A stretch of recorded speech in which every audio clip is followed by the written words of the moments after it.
Hey everyone, welcome back to Corporate Decoder, the place where we, decode corporate filings. Today's filing comes from City Office REIT, and let's just say their financial statements are about as exciting as waiting for a traffic light to change. You'll see what I mean.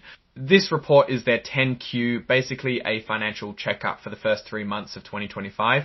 We're diving into the numbers to see how they're doing with their office properties. Are they making money or losing it? Are they drowning in debt? Let's find out. First things first, this report tells us it's for the quarter that ended in March. They're traded on the New York Stock Exchange under the ticker CIO for their common stock and CIO, PRORE for their preferred stock. The report confirms they filed all the necessary paperwork on time. Okay, now for the good stuff, the actual numbers. Let's peek at their balance sheet. Their investments in land remain steady at about $190 million. Looks like most of the properties consist of buildings and improvements, totaling over $1.1 billion. Real estate's net of depreciation comes in at $1.26 billion. Compared to December of last year, that's slightly down, which isn't great, but we need to dig a little deeper to know if this is the start of a trend or just business as usual. On the liability side, their debt is significant, over $645 million, pretty much unchanged since the end of last year. Total liabilities are about $7.9 million, so they have more debt than equity, something we need to keep in mind. Alright, let's move on to their income statement. For the 3 months ended March, their rental and other revenues were about $42.3 million. Last year, it was $44.45 million, so they took in around $2 million less this time around. Not good news. I'll try to put that gently. It's not ideal. Property operating expenses, which are cost to run the buildings, were about $16.3 million, down from $17.7 million, which means they are spending slightly less to maintain their properties. General and administrative expenses, basically the cost of running the whole company, were pretty much the same as last year, roughly $37 million. Depreciation, which is basically the expense of the building getting older, they were around $15.1 million, also very consistent with the previous year.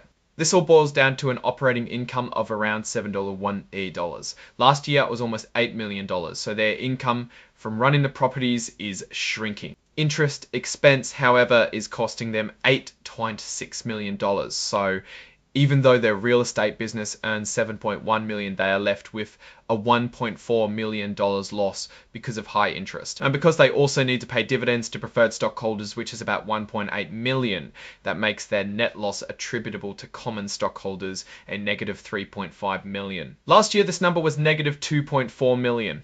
It means the losses increased about $1 million from last year. And here we go. Their comprehensive loss is over $2 million. It's a bigger loss than last year. Ouch. Okay, checking the statements of changes in equity, we see that they gave some restricted stock away. That's equity for the employers, which added to their paid-in capital. Their shares outstanding is just over 40 million. We see that net losses contributed to reducing equity. Right, next up, cash flows. The net loss was almost $1.5 million, as we mentioned earlier.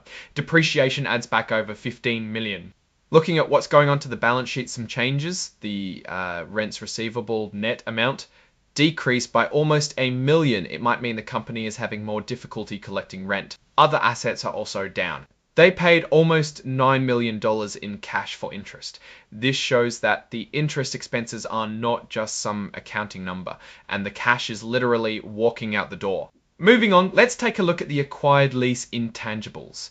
These come about when they acquire a building with tenants and they have to account for the leases. So these are assets and liabilities on paper. I know it's getting boring. We are almost there in the last balance sheet summary. Total liabilities and equity is $1.43 billion. Here, like most companies, City Office REIT says it aims to operate in such a way as to qualify as a real estate investment trust, or REIT. It's like a special type of tax status. If they follow a bunch of rules and pay out most of their income as dividends, they basically don't have to pay income tax. There's a lot of pressure to qualify as a REIT every year. In January, they sold a property in Denver for $12 million. Good to know. Ton for debt. They have a lot of it. There's an unsecured credit facility, loans, etc. Also says what's really important, the scheduled principal repayments of indebtedness are, meaning the debts they have to pay are going to amount to over $300 million in 2027. This is what matters, knowing how long they can float the boat. Moving on, we get to risk factors. This company also admits that economic conditions aren't great, and if any of the company's economic condition assumption proves to be wrong, it may damage their operations. From a financial perspective, they believe that expense increases due to inflation may be at least partially offset by these contractual rent increases and expense escalations. The future is hazy. It's up to the company to survive in the current environment. And finally, just a standard legal note saying the right people signed the report. Now for my take. I am genuinely concerned. City Office REIT is running at a loss, and that's after factoring in all the accounting tricks that REITs are allowed to use. The trend is clearly downward, and it may become terminal. Their high occupancy masks the fact that properties outside of the Sunbelt are losing them a lot of money, and their average lease is just not as profitable as other REITs. They are barely floating to begin with, and it would only take a few bad events to make the company non-operational to decline. Thanks for watching. If you found this interesting, please subscribe, like, and comment.